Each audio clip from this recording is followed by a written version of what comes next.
A couple of weeks ago, the Lake Detroiters held their annual meeting here in Detroit Lakes and got an update from the Department of Natural Resources Enforcement Division. Unfortunately, it was not the kind of update I think a lot of us here in the Lakes area wanted, especially those here in the Lakes area and Detroit Lakes Association. What it was is basically that 20 to 25% of all boaters entering waterways here in the Lakes area, well, not just in the Lakes area, across the state, were found to be in violation of one or more of the state's recently passed aquatic invasive species laws and legislation that have all come into effect over the last 3 years. Despite a large public campaign, a lot of word of mouth, and a lot of talk about the subject, that number seemed shockingly high.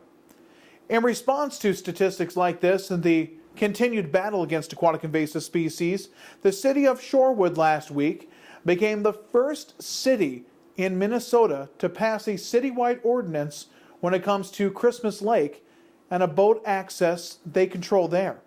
They have a permanent person to inspect boats, in which they were able to allocate $38,000 to $48,000 in order to check all boats coming in and out.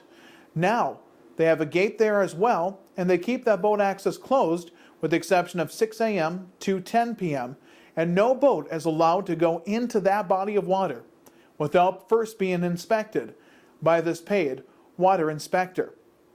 Sherwood is in a very similar situation to Detroit Lakes and other communities here in the Lakes area, where they are next to and on the front line of lakes infested with zebra mussels. Like Detroit Lake, Shorewood, the city of Shorewood and Christmas Lake already is actually infested with aquatic invasive species. There it's Eurasian milfoil. Like here in Detroit Lakes, it's curly pondleaf and, of course, flowering rush. So they already have the plants, but not the animal. They're trying to prevent that animal zebra mussel. So is it time that Detroit Lakes looks at doing something similar? Many people say this is the Department of Natural Resources jurisdiction. They're the ones that should be doing the inspections. They're the ones that should be doing the pay for it.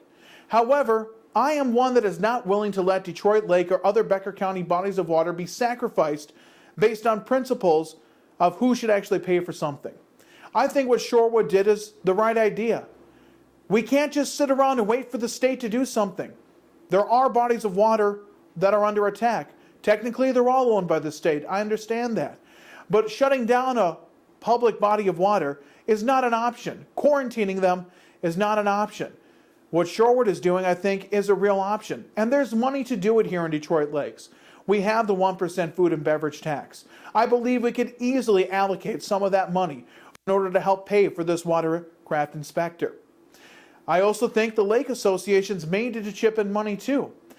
I know the property payers that live on these lakes already pay extraordinary high property taxes. But that money actually goes to the county. None of it's actually going to protect that body of water on which they live on. Frankly, it's the fishermen and the people that have boats that pay their fishing licenses and pay their boat registration that actually use the money for that, which means there's many more people that don't live on a body of water that help pay for it than actually do live on it. I think this is the right move that more communities are going to have to make. They're going to have to follow Shorewood's lead. If 20 to 25% of people, though, are not obeying the current laws, we need inspectors there to make sure that 20 to 25% does not enter the water. In Shorewood, on Christmas Lake, if they do, after being inspected and told not to, it is a $1,000 fine. I think that should be a minimum fine. That should be even more. Plus, it's a misdemeanor crime, at least over in Shorewood.